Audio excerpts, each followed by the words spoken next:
What's up, guys? It's Archer here, and welcome back to our Ootp 19 franchise with the Kansas City Royals. We are having a really strange season, to be honest with you, but it is a really good season. We are 41-19, a 683 winning percentage, obviously easily the highest that we have ever had during this series. And like I said, a really weird season. First in runs against, first in starters ERA, first in bullpen ERA, first in defensive efficiency, and then just mediocre to bad in all the offensive stats, like 14th in runs scored, almost bottom of the league, 15th in batting average, 13th in on-base percentage. Thankfully, we're 6th in home runs, but it feels like we're just eking out victories on the strength of, one or two home runs every once in a while. So, again, a really weird season, but I think both of those things are going to even out. If you look over at our primary lineup, you can see that Jerry Neely's hitting 236. Obviously, that's not going to continue. Thankfully, he's keeping a high on-base percentage during that time. Joe Panik probably is going to stay somewhere around there. Matt Chapman's not going to hit under 200 the whole season, I hope, and I don't think he will. Rowdy Tellez hopefully is going to start to pick things up. Zhang Zhao, we know that he's better than that. He's consistently shown that he's, around a 700 OPS guy, not what he's showing right now. And then the guys at the bottom of our lineup are doing a little better, but like I said, everything is going to kind of even out. I don't expect Kyle Wright to have a 2.12 ERA, although it does make me look pretty smart right about now. I don't expect Justice Sheffield to keep up a 2.17 either. So, both of those things will come back to earth. Maybe our bullpen will as well, but hopefully our offense will kind of rise to the challenge and help us out a little bit in that respect. That being said, it is June 4th, which means that it is time for the first-year player draft. So, I think that's what we're going to get right into. We have... what pick? I cannot remember. Right, the 19th. Okay. So obviously not very high up. This doesn't look like a particularly deep draft. We're probably going to get maybe like a 4-star player. Let's see what's available to us. So we're at our pick, 3 relief pitchers, 4 relief pitchers at the top, obviously. But then some interesting starters and an interesting bat. So let's go to all batters first, and we'll look over those. So Ben Schmidt looks like he's the class right now. Looks like he could actually play center field, would make a really good left or right fielder. A lot of speed, not great at stealing, really awful at base running, actually. That would probably not be great. He's a pull fly ball hitter with some power. Out of high school, obviously. Okay, he looks decent. And then we have Mike Spence, who looks kind of average-ish, and the same way on defense. That's probably a shortstop. I mean, a second baseman. That's probably a second baseman. Not great speed. Probably a little bit below what we'd want to be taking at this point. And then we have a first baseman who looks like he can really hit down with Bobby Chandler. Josh Colbert actually looks kind of nice, and that power is pretty intriguing. Unfortunately, the defense is very bad, which given his 3-star potential, you kind of feared. Let's go to pitchers then. And let's see, the first one with any sort of stamina is Gregory Shemin, and he looks like a reliever. He doesn't have a changeup. So Tim Miller then is maybe our guy. Okay, so Tim Miller, left-hander, 92, 94, so maybe a little room for growth on the fastball, but not a ton. Throws a cutter, curveball, changeup mix, all 3 with the potential to be plus pitches and plus control. Kind of a profile that I really like. OSA has him a little higher on the stuff, a little lower on the control. Neither of the scouting departments think that he's going to have very good movement, which is kind of an issue, but not the worst. Tons of stamina, though, and he is a leader, so I think that's probably the guy we're going to go for. I'm going to look very quickly through the rest of everything, however. Eric Luster, double plus control, 3+ pitches, thrown at 95. That's actually quite nice. He's got a high work ethic as well, which is really helpful for a high school pitcher. I don't know, actually, between you and... Can we compare you to... What was his name? Tim Miller? Yeah, Tim Miller. Let's compare pitching ratings. So overall, it kind of looks like... Luster is just better overall.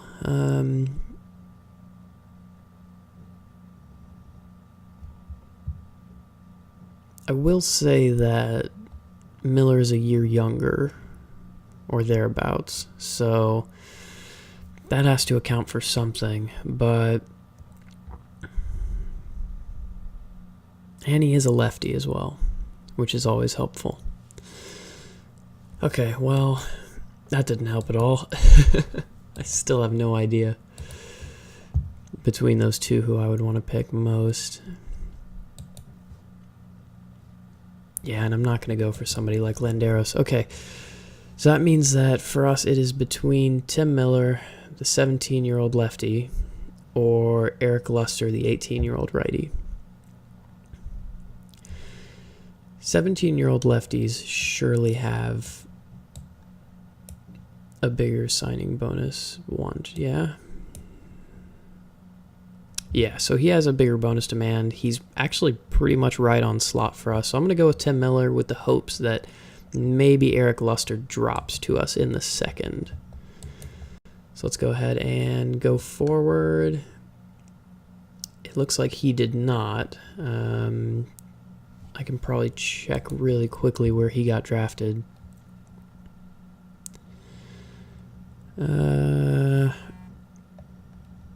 Let's see. Okay, so he got picked at the end of the first supplemental round. Okay, that makes sense. It's a little unfortunate, but, you know, it was always a bit of a risk. There's this Ian Thomas guy that I hadn't really considered. He's an impossible sign, so this is somebody we can probably let sit for a bit.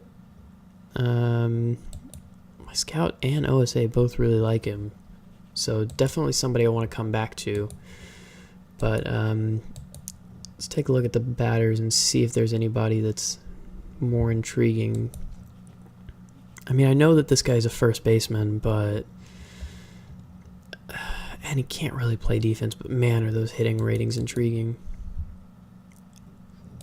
Juan Esquivel can kind of play defense. Already pretty developed as well out of Texas Arlington. This is a good solid college bat for sure. OSA seems to like him as well. He's 6'6". Let's see, Tim Hayden. That's kind of a meh player to me just because of the defense. You know, the offensive ratings are pretty nice, but everything else is not great. I'm going to sort by tools, so let's see who has maybe some contact potential that's intriguing to me.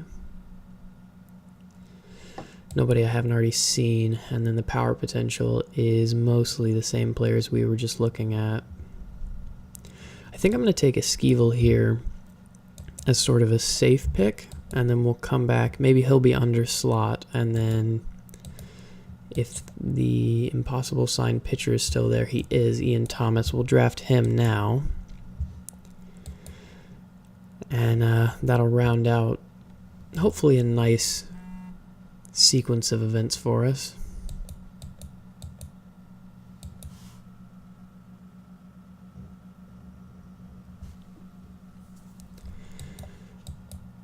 Okay, so Tim Potter is here. That's a second baseman. Not a super intriguing one either. That first baseman is unfortunately gone. Nate Hogan, a left fielder. Really great arm out of the outfield, but nothing else. Unfortunately, can't play the infield.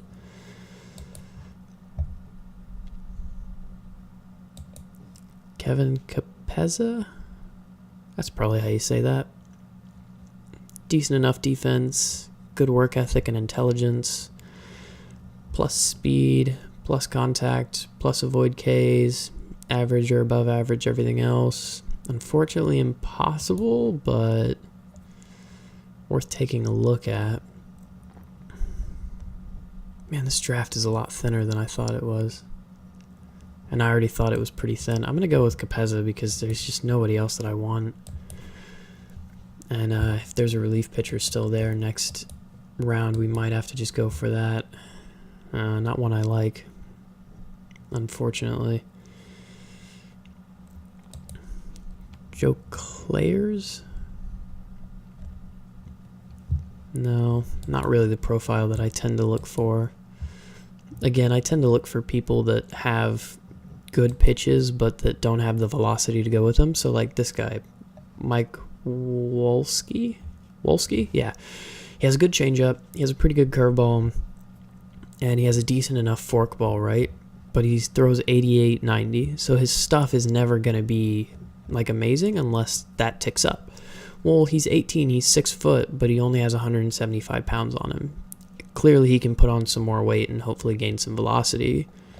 And so that's worth taking a shot in the dark on, right? That's the kind of profile that I tend to look for, especially when I'm sorting by control.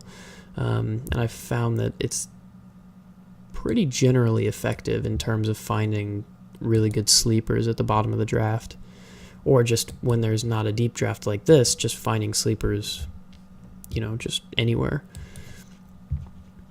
All right, what is our scouting director seeing out there? Dave Robinson, average, third baseman.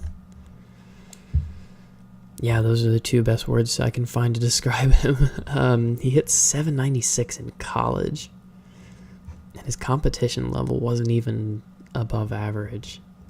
That scares me a bit. He was 20, so maybe there's something there. All right, I'll go with that for one round. Okay, Scout, what do you got for me this round? Jake Witzel. That is a bad relief pitching prospect as far as I'm concerned. Juan Garza. Ooh, he's submarine in his arm slot. That's awesome. Well, I think I have to go for it just for that. I mean, when you have a chance to add that kind of funk to your organization. I honestly don't know. I'm just like, there's nobody left in the draft that I'm going, oh yeah, that looks great. Like this guy, Josh Molaski, he looks fine. He's an average. Yeah, we'll go with him. Sometimes the bottom of these drafts go really quickly because you just see a guy and you're like, there's probably nobody else out there that's better. Or you just know that there's nobody else out there better. Jorge Knudsen, can't play defense, not drafting him. Certainly not right now. Anybody else with good power? Nope. Okay, so you're the only one. Excellent. Actually, let's check for all players and see if there is a pitching prospect who can do both. No, doesn't seem to be. Sort by potential. No. Man, this is a really disappointing draft. Any position players that can pitch? I mean, kind of you, but you're not very good at it. How incredibly disappointing. This is a really bad draft. Chris Powell probably doesn't have a third pitch. He does not. What a shocker. I'll draft him as like a reliever.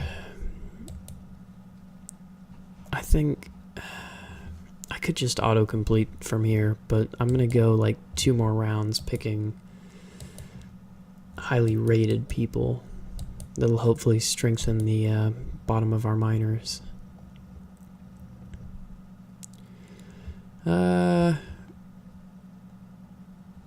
Christian Bullock looks pretty well-rounded. Draft him. So does Jorge Herrera. Draft him. Looking at pitchers now.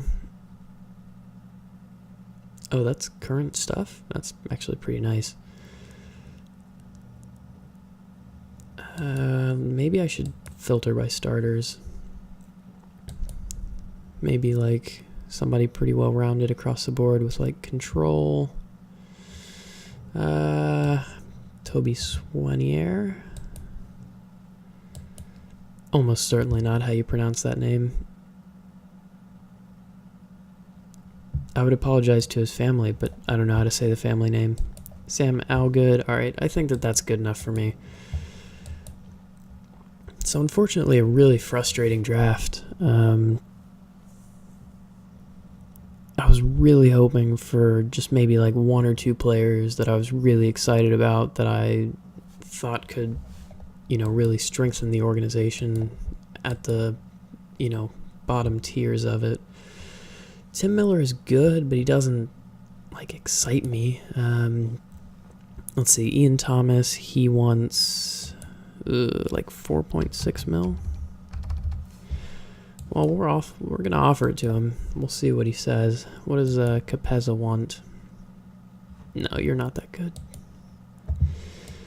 He wanted 3.2 million, and that was ridiculous. The only reason that I gave Ian Thomas that kind of money is because really I could have drafted him in the first round if I had seen him, because 60, 50, 65 stuff, movement control, that's really nice. 70 grade curveball, double plus, 2 other plus pitches, and a pretty decent fastball. Room to grow into his 91 mile an hour fastball. Like, that's just good overall, plus he's a lefty, so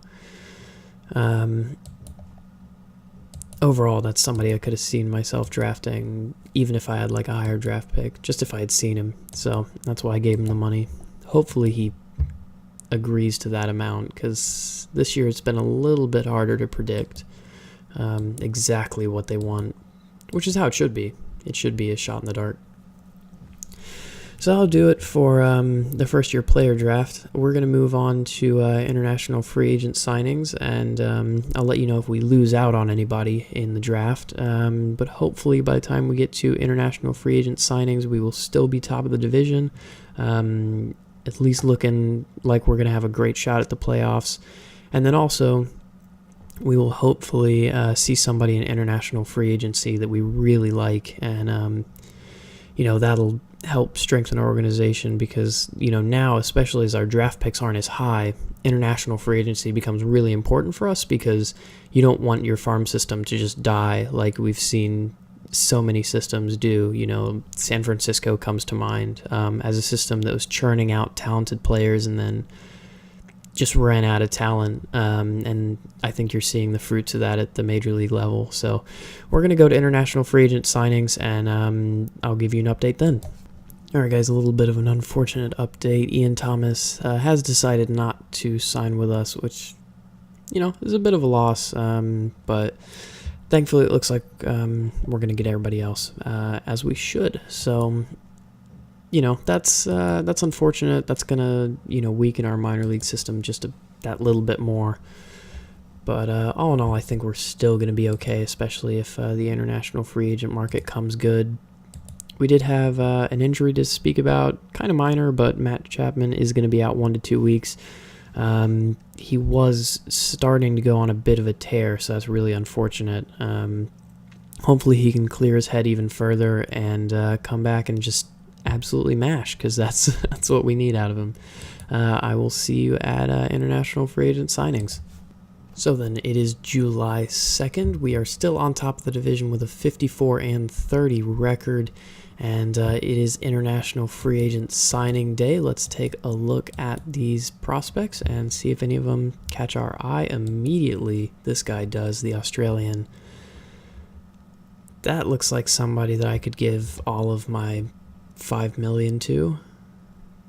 Dominic Scammell, Australian. Oh man.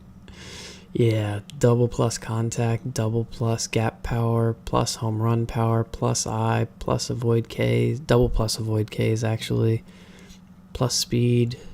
Looks like, average to plus defense. I mean, obviously all those will come down, right? But even if they do like one level, then you're looking at a guy with, plus contact, plus gap power, average home run power, average I, and plus avoid Ks, and that's great. So as long as he doesn't totally bust out, that would be really good. Let's see if there's anybody else. Nobody that looks like we could sign in tandem, unfortunately. This guy, Umberto Taboada, he caught my eye, but he's not great at defense, and he also is, wanting $3 million, so it's not compatible with a guy that wants 3.4. I'm not seeing anybody else that I'm particularly fond of. A couple of kind of average players down at the bottom. Juan Villasenor? Looks pretty decent. He is 5'11", but he's got a high work ethic and intelligence. Alright, so we'll try and go for both of them, and if it ends up that we can only get one, then we can only get one. So let's go for like 1 million on you. 1,000,001. Okay. Step it up significantly to 1.4. Okay, that's enough. So we have you happy for now. Scammell. Let's see if we can get him for 2 point. Let's just go for 2 flat to start. Okay, he looks like he might be pretty easy to sign. Let's go 2.1. Maybe not as easy as I thought. Let's step things up pretty significantly to 2.3. Okay. So overall, we have offers of around 3.7 invested, and then we have $1 million in room. So as those negotiations keep coming up, I'll keep bringing them to you. And we are going to play probably until around the draft pick signing deadline, or just until our international free agents sign, at which point I will give you kind of an update on where we are, and then we will cut this episode off, and then next episode we will do the trade deadline and a good chunk of the season, if not the rest of it. So that'll be all for right now. I'm going to go see if we can get those guys signed. Right, guys, I'm an idiot, so 2 things. First, the All-Star Game rosters. I just totally missed it. The All-Star Game was way back before international free agent signings. It usually isn't in the first couple of years of the game, so I guess I kind of just got that mixed up in my head. As it is, though, we got Justice Sheffield into the All-Star Game, along with Kyle Wright, Luis Castro, Roberto Osuna, and unfortunately none of our hitters, which is about how our season was going to that point. But there is the American League roster. I'm going to just scroll through it really slowly in case any of you want to take a look at it, and then I'll do the same for the National League roster. If you want to just pause and take a look through, you are free to do so. I literally can't stop you. And anyway, we also got Dominic Scammell to sign, so he is now part of our organization.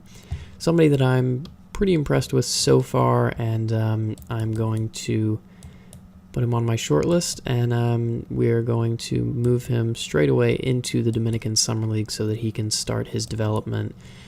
And hopefully somewhere down the line this will be a guy that we see at the major league level. I would love it if he was able to fulfill the potential that he's showing right now. It's likely not possible, but even something not quite as good as that would be outstanding for us. So really happy that we were able to sign him. We did have to go all the way up to $5 million, so he's the only player that we are going to be able to sign. And as this message says, Villasenor signed with the Tampa Bay Rays. So yeah, that's, it's unfortunate, but that's kind of the price you pay for the top tier prospects. The way I'm kind of beginning to look at things in this save is that once you're competitive, you have to get your star prospects from international free agency to help your farm system. Obviously, you want to get as many as you can in the draft, but realistically, the highest potential players you can get are in international free agent signings, so you can go heavier on like the all-star caliber people there. And then in the draft, you want more solid contributors that will come up and, maybe sort of those peripheral players in your squad. But that's just kind of how my philosophy has developed over the course of this save. I'm hoping that it works out, obviously. I think that'll just about do it for this episode. It is July 13th. We are 61-33 on top of the division by 7 games over Chicago and looking really strong. Kyle Wright with a 2.40 ERA, Justice Sheffield with a 2.80, Justin Dunn 3.35, Trevor Oakes and Forrest Whitley each with just above 3.5 ERA. Bullpen looking really solid. Roberto Ozuna has 20 saves, which is awesome. And again, overall, our bullpen has a 2.98 ERA as a unit. So that's just awesome. Let me give you a quick look at our leaders in OBP. Alec Baum, by the way, we are platooning him. So he's only playing against lefties, I believe, but he's doing quite well in that limited time. Rowdy Tellez is having another really good season. He did pick it up, like I said, he needed to. Everybody else kind of not great, but mostly solid, except for our 2 underperformers here at the bottom, Joe Panic and Zhao. So hopefully both of them pick it up. Their BABIPs are pretty low, sitting at around 250, 260. So I think that there's definitely some room for improvement there. Probably as well as Jerry Neely, who sits at 274, and for his career in the majors, I want to say he has, hold on just a second while I look it up. No, he had a really low BABIP in his first run, but in his first full season, or kind of full season, he had a 355 BABIP. So I definitely think he can sustain something a little bit higher than 270 given his amazing speed. So we'll see how all that turns out. Murdoch Blagden is still kind of languishing in AAA. He has a 4.80 ERA down there. I may bring him up at some point as a bullpen piece, especially if there's an injury to like Brad Keller or a long man or something like that. But there's just been no reason to bring him up with our starting rotation so successful and him not tearing AAA up.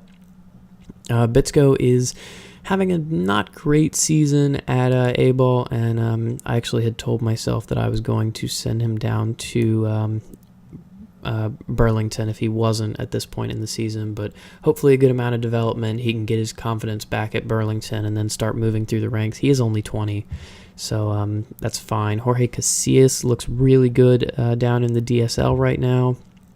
Cardenas actually has started to pick it up, so hopefully catcher of the future there. Sean Murphy is 27, so we will be needing one at some point. Jack Bolger also having an sort of season at Lexington, but he is only 20, so he's 2 years behind Cardenas. And as far as prospects go, that's kind of the big one. So I'm going to leave you with that little update that I just went through. My name has been Archer, as always. This has been our OOTP 19 franchise with the Kansas City Royals. I will play a game next episode. I didn't this episode because I just didn't see any that felt like they were really all that important. But as we get closer to the trade deadline and even deeper into the season when those races are going to start to tighten up, I definitely think it'll be important. So I promise I will play a game in that next episode, but for now I will leave you with this. Thank you so much for watching. If you did like the video, please consider leaving a like and maybe even subscribing too. See you on the next episode.